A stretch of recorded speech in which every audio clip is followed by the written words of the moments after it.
Alors je suis musicien depuis une bonne vingtaine d'années, depuis que j'ai à peu près 7, 8, 9 ans. J'ai commencé par la batterie. La batterie de jazz m'a amené, en étudiant son histoire, m'a amené progressivement à rencontrer les musiques extra-européennes. Et où est-ce qu'on rencontre le plus de musique rythmique et une grande culture rythmique, enfin, selon moi, c'était en Afrique, pour être large, et puis en Asie, notamment en Inde. Donc tout ça, toutes ces écoutes, toutes ces rencontres musicales m'a amené à me former petit à petit sur plusieurs années, sur 10, au moins 10 ans, au tabla indien, aux arbes iraniens, qu'on appelle également tombak, qui est la percussion traditionnelle perse, et puis aux percussions de la Méditerranée, le monde arabe et tout le Maghreb.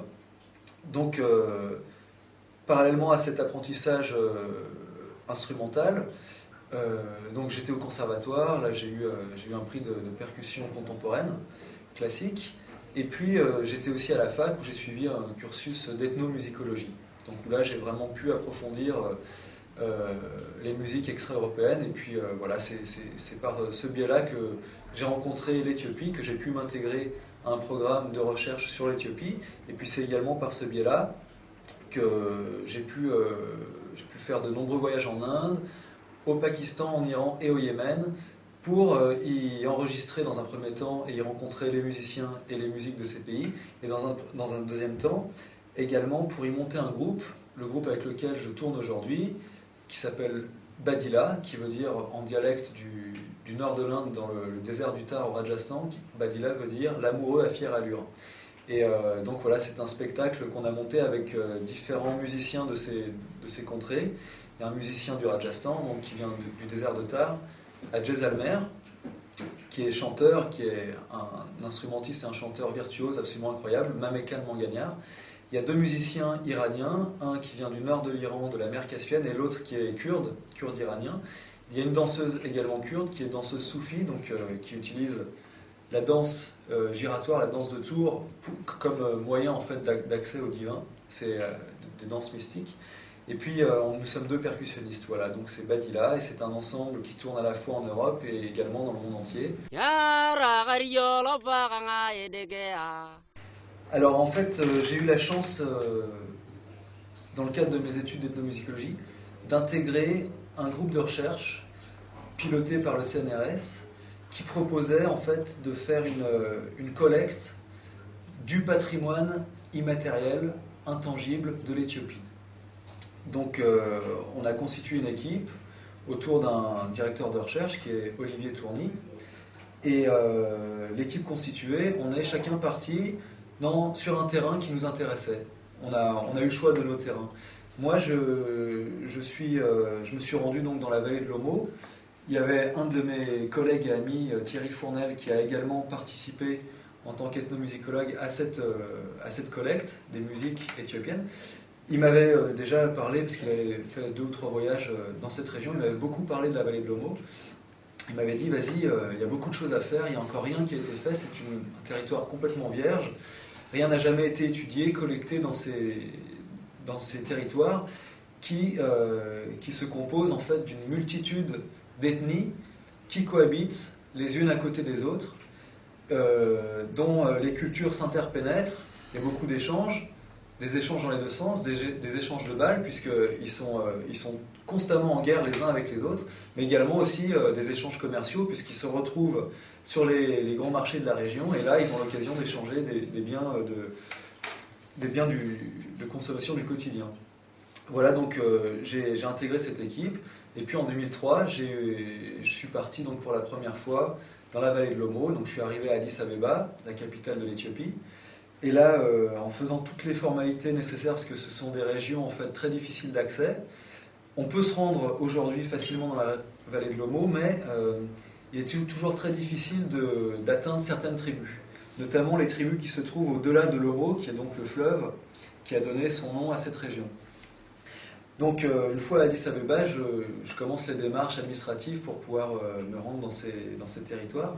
Et là, évidemment, je me suis heurté à une quasi-interdiction de la part de l'ambassade de France, puisque, par exemple, le mois de mon arrivée, une des tribus, qui sont les Moursis, avait dépecé, à coups de machette, le directeur du centre national, du parc national, pardon, du Mago, qui est un des deux grands parcs de Lomo. Donc il y a le parc de Lomo et le parc du Mago. Et il l'avait dépecé parce que celui-ci interdisait la chasse aux éléphants. Or, les Moursis ont besoin de tuer des éléphants pour pouvoir prendre les défenses et puis vendre après ces défenses soit au Kenya, soit au Soudan. Voilà, donc c'était un climat assez tendu et aussi également une grande sécheresse qui perdurait en tout cas depuis 4 ans déjà, en 2003.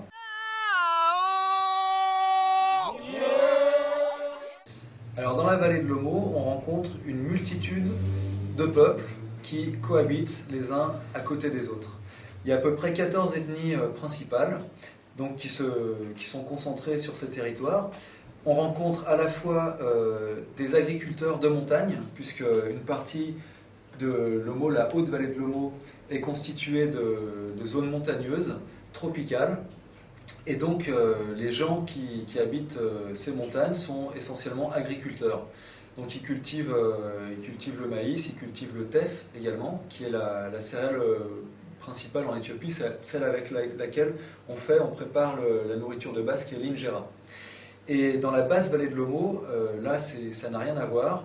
On est dans un climat extrêmement sec, il fait très chaud,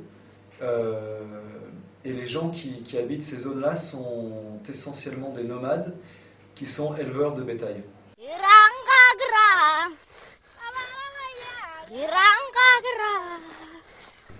Au niveau des traditions musicales, moi ce qui m'intéressait, c'était justement d'aller à la rencontre de ces bergers nomades des basses terres de l'Omo. Ils ont une musique essentiellement tournée sur le troupeau, leur seule richesse. Donc ils ont des répertoires de chants, de poésie chantée, où ils vont développer en vers, sur un temps assez long. Ils vont décrire en fait leurs plus belles bêtes, ils vont décrire comment se comportent les bêtes au sein du troupeau. Ils vont vraiment les décrire, par exemple, telle bête a une corne comme ci, une corne comme ça, la couleur de la robe, les tatouages dont ils l'ont muni. Alors par exemple, si une bête a tel ou tel motif sur son épaule, le berger, qui est littéralement amoureux de son troupeau, va se faire exactement le même motif sur la même épaule, ce qui va symboliquement lui apporter la force de son bœuf. Donc ils ont ce qu'ils appellent les chants des bœufs favoris.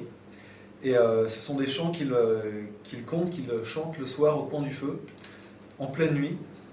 Il fait nuit noire, on est au milieu du village, et là, toutes les générations se réunissent et écoutent la parole du conteur. Ces chants de bœufs favoris, qui constituent le répertoire principal, il y a également des chants de travail, puisque, par exemple, les petites filles qui moulent les grains de sorgho pour préparer la base alimentaire, elles se donnent du baume au cœur, elles se donnent de l'entrain en chantant en duo et tout en moulant le grain, des chants donc de travail. On a également des chants de deuil, de funérailles.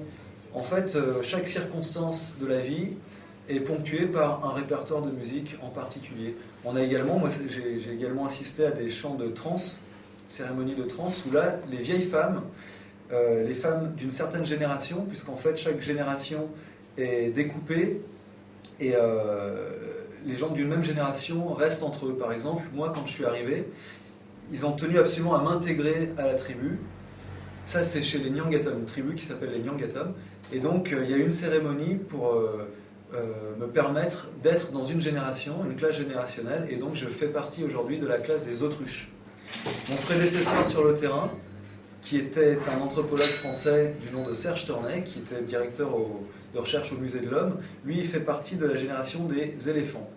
Voilà, donc j'ai eu la chance d'assister à une cérémonie de trance où les vieilles femmes de la génération des éléphants invoquaient un esprit, l'esprit de la montagne, une montagne qui se trouve au Soudan mais qu'on voyait au loin dans le paysage géographique. Et cet esprit s'appelle l'Oporian. Et l'Oporian vient à travers une calebasse sur laquelle on va jouer des rythmes. Et il va pourvoir les villageois de nourriture, de bonne santé et de toutes choses positives pour leur vie si difficile dans ces régions.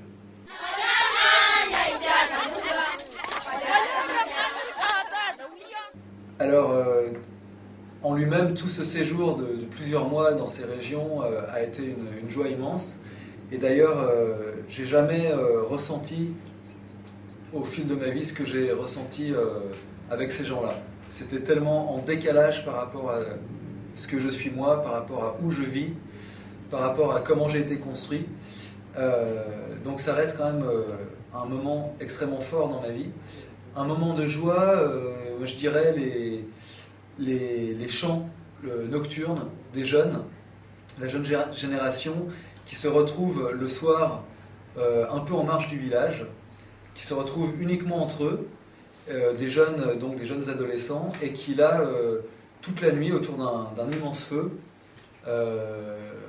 participent en fait à des chants et danses de séduction, avec les garçons d'un côté, qui sont très beaux, très fiers, et qui mettent tout en œuvre pour séduire les jeunes filles qui se trouvent en groupe de l'autre côté du feu. Alors, l'un et l'autre se cherchent, et avec beaucoup de jeux de sensualité.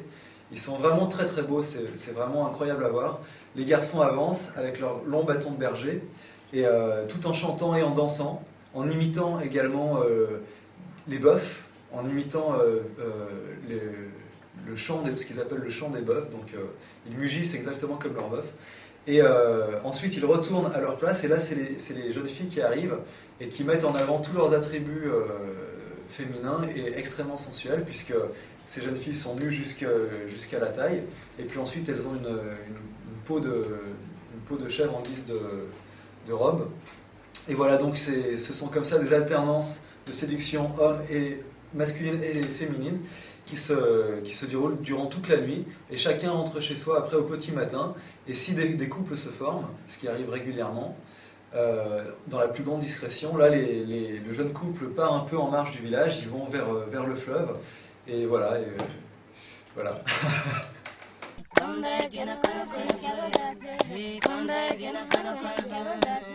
Alors dans la vallée de l'Aumont, on va rencontrer donc deux types de vie très différentes l'une de l'autre.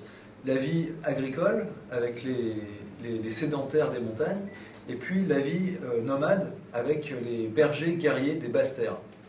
Pourquoi guerriers? Parce que depuis l'aube des temps, ces gens-là se disputent des territoires, se disputent des accès aux points d'eau, se volent du bétail, se volent également des femmes, et n'hésitent pas à entrer en territoire ennemi pour y brûler des villages, pour y faire des razzias de tout ce qu'ils peuvent trouver.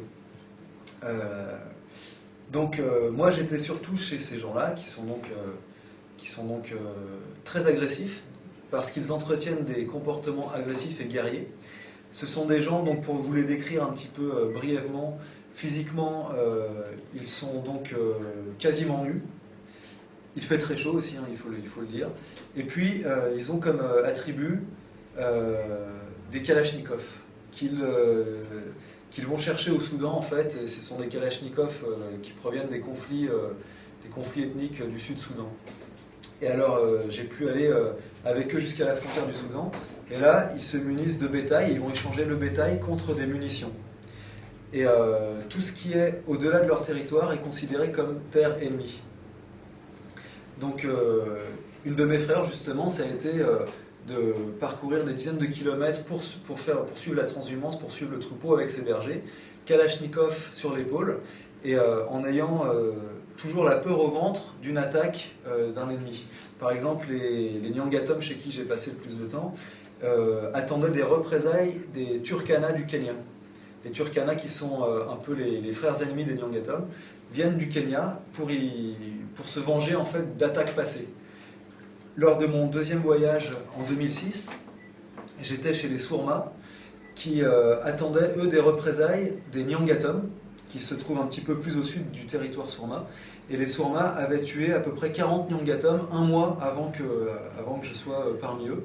Et ils attendaient d'un jour à l'autre des représailles des Nyangatoms qui se préparaient. Voilà, donc on est quand même au quotidien dans un climat de tension permanente. Le soir, par exemple, on ferme tous les enclos des villages. Ce sont des enclos faits en ronces, des ronces sèches. Et on ferme les portes des enclos, comme ça au moins on est sûr d'être bien à l'abri au sein du village. Mais par contre, il y a toujours un groupe d'hommes valides, armés des kalachnikovs, qui veillent toute la nuit et qui sont à l'affût du moindre son étranger. Alors, lors de mon deuxième voyage, j'ai été dans le nord de la vallée de l'Omo, chez les Moursi, que j'avais déjà rencontrés en 2003, et également chez les Surma, que je découvrais à cette occasion-là.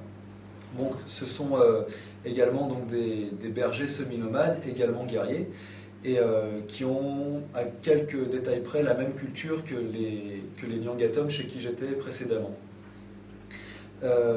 Quelque chose qui m'a beaucoup frappé, c'est l'évolution entre 2003 et 2006 chez ces peuples-là. Il faut savoir que le gouvernement d'Addis Abeba octroie des terres aux agriculteurs, à une ethnie d'agriculteurs qui sont les Konso, qui vivent un peu avant la vallée de l'Omo, avant le territoire de l'Omo. Et donc ces Konso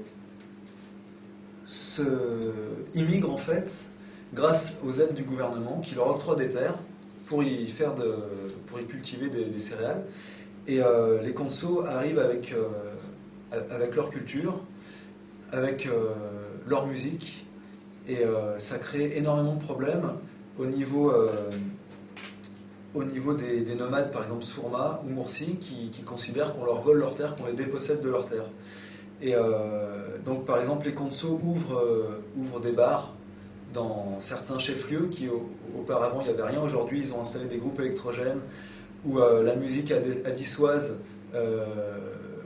pétarade sur des enceintes, les enceintes des chaînes hi-fi toute la nuit, et où les jeunes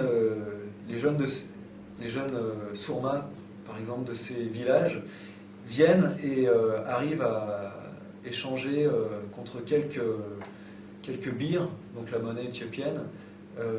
Ils échangent malheureusement des bires contre des bières, contre beaucoup d'alcool, contre beaucoup de choses qui n'existaient pas il y a 3 ans. Bon alors donc là ces bergers, ces nomades guerriers sont entrés de plein pied dans la civilisation du XXIe siècle, la civilisation du progrès. C'est comme un électrochoc pour eux qui ont vécu pendant des millénaires sur le même mode de vie traditionnel et qui tout d'un coup se retrouvent confrontés à un mode de vie totalement nouveau dont ils n'ont pas toutes les clés pour comprendre comment ça marche, quoi. Et il y a aussi quelque chose qui fait un ravage chez ces gens-là, c'est les missions pentecôtistes. Alors, ce sont des missionnaires qui arrivent et qui évangélisent ces gens-là, notamment la jeune génération, qui se retrouve confrontée à un énorme problème, c'est l'évangélisation d'un côté et l'accès à la culture moderne, disons occidentale, et la vie traditionnelle de l'autre. Il faut savoir que si ces jeunes gens acceptent d'aller avec les pentecôtistes, ils sont rejetés d'un autre côté par leur famille et par leur vie traditionnelle. Donc c'est un vrai dilemme pour eux. Ils ne savent pas quoi faire. Ils ne savent pas s'il faut rester et vivre selon le mode de vie des anciens, des pères, ou s'il faut accepter la modernité et vivre avec, puisque de toute façon aujourd'hui ils n'ont plus le choix. Ils vont devoir faire avec de toute façon. Donc, et puis au niveau aussi de leur patrimoine culturel, musical, puisque moi c'est ce qui m'intéresse, ils sont très en danger, et ce à quoi j'ai eu accès en 2003, c'était déjà un petit peu effrité en 2006, et je suis sûr que d'ici une dizaine d'années, une quinzaine d'années, il n'y a plus rien du tout de tout ce que j'ai pu voir et tout ce que j'ai pu avoir accès durant ces voyages que j'ai faits chez eux. D'où la nécessité de préserver au plus vite tous ces patrimoines et toutes ces richesses.